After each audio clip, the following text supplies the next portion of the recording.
যে ইসরায়েল একসময় ক্ষুদ্র আঘাতেও শত্রুকে মাটিতে চেপে ধরত, সেই ইসরায়েলই এবার যেন এক অদৃশ্য ঘূর্ণিতে দিক হারিয়ে ফেলেছে।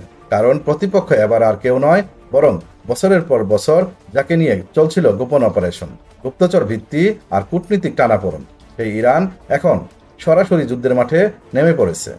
বলা চলে এই প্রথমবার দুই শত্রু যেন সকল শক্তি একত্র করে নেমে পড়েছে সম্মুখ সংঘাতে।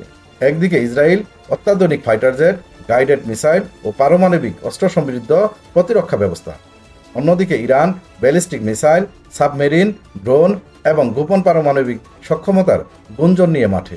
দুই রাষ্ট্রের সামরিক শক্তির তুলনায় কেউ শের তো কেউ সোয়া শের। তবে বাস্তবতা হলো, কে কাকে টেক্কা দিচ্ছে এই প্রশ্নের জবাবও এখন উঠে আসছে পরিসংখ্যানের আয়নায়। সামরিক শক্তির অবস্থান কে কোথায় দাঁড়িয়ে? গ্লোবাল ফায়ার পাওয়ারের সর্বশেষ তালিকা অনুযায়ী সামরিক সক্ষমতার দিক থেকে ইরান বর্তমানে বিশ্বের 14তম শক্তিধর দেশ। অন্যদিকে ইসরায়েল অবস্থান করছে 17তম স্থানে। যদিও প্রতিরক্ষা বাজেটের ক্ষেত্রে ইসরায়েল অনেক এগিয়ে। তাদের বার্ষিক প্রতিরক্ষা ব্যয় প্রায় 24 মিলিয়ন মার্কিন ডলার, যা ইরানের বাজেটের প্রায় দ্বিগুণ। সেনাবাহিনী ও মানব সম্পদ, সৈন্য সংখ্যায় ইরান অনেকটাই এগিয়ে। তাদের রয়েছে প্রায় 11,80,000 নিয়মিত ও রিজার্ভ সৈন্য।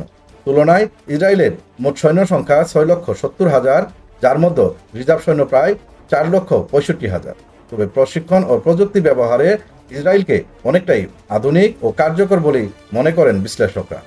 আকাশপথের ক্ষমতা, ইসরায়েলের সামরিক বিমান রয়েছে 612টি, যার মধ্যে 241টি যুদ্ধ বিমান।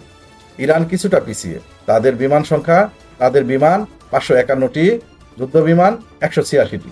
হেলিকপ্টারও ইসরায়েল এগিয়ে 146টি, যেখানে ইরানের রয়েছে 129টি। তবে আক্রমণাত্মক হেলিকপ্টারের দিক দিয়ে ইসরায়েলের আধিপত্য সুস্পষ্ট।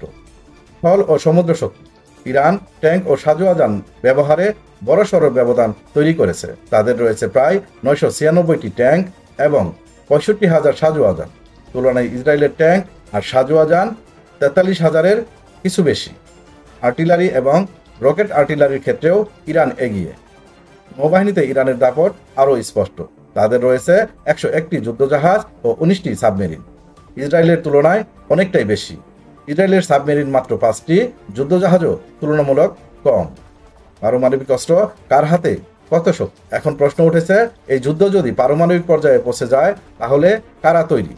ইসরায়েলের কাছে গোপন পারমাণবিক অস্ত্র রয়েছে বলে দীর্ঘদিন ধরে ধারণা রয়েছে, তবে সরকারিভাবে তারা কিছু স্বীকার করে না। ইরানও প্রকাশ্য স্বীকার করেনি যে তাদের হাতে পারমাণবিক বোমা রয়েছে। তবে আন্তর্জাতিক পর্যবেক্ষকরা বলছেন, ইরান সেই ক্ষমতার খুব কাছাকাছি পৌঁছে গেছে। প্রতিরক্ষা প্রস্তুতি বাধ্যতামূলক সামরিক শিক্ষা। উল্লেখযোগ্য বিষয় হলো, উভয় দেশই 18 বছরের ঊর্ধ্বে সবাই বাধ্যতামূলক সামরিক প্রশিক্ষণের আওতায় পড়ে।